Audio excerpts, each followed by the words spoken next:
hindi pa rin sila dito makapaniwala ni LeBron James sa mga officials. Galit na galit itong si LBJ. Para nang gusto ditong manakit ng referee. Pinagtatawanan na lang sila dito ni Shai Gilgeous-Alexander. Meron naman ditong present sa arena, si Leonardo DiCaprio.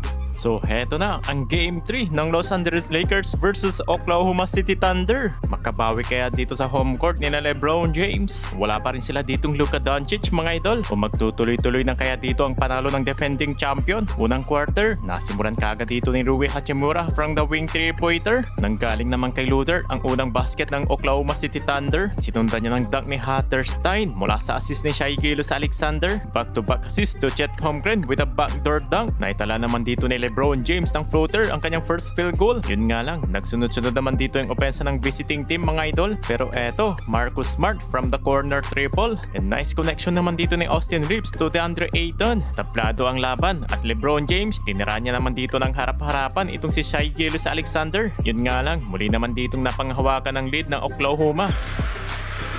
Williams, nice feed. Holmgren with the ease. Hindi naman dito napabigyan ang 3-point play opportunity na sana ni LeBron James. Marami doon na hindi makapaniwala, lalo na itong si Coach JJ Redick. Pero buti na lang, pasok naman itong 3 points ni Rui Hachimura at sinundan niya ng floater ni Luke Kennard. Pero hindi naman dito natuwa si Coach JJ Redick dahil lumamang na ng 7 points ang Oklahoma City Thunder, 24-17. Timeout ang LA Lakers. After naman dito ng timeout, opensa pa rin dito ng visiting team. Tres na Cason Wallace, buti na lang nakapag-counter naman dito si Rui Hachimura. Pero muli naman ditong nakapitaw ng tres sa Cason Wallace. Right after nyan, nagtapos naman dito sa tres ni Luke Kennard.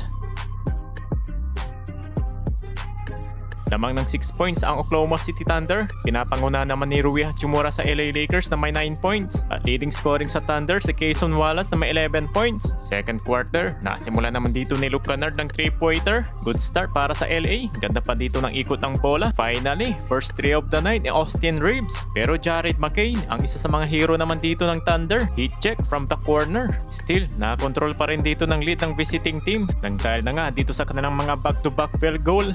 Galit na galit naman dito si LeBron James dahil naging bola pa daw dito ng Oklahoma. Kita naman na naging last touch dito ni Holmgren pero buti na lang binawi. After nyan, nakakuha naman dito ng momentum ang LA Lakers. In game 2 is James 3 is gone. Left base so far tonight.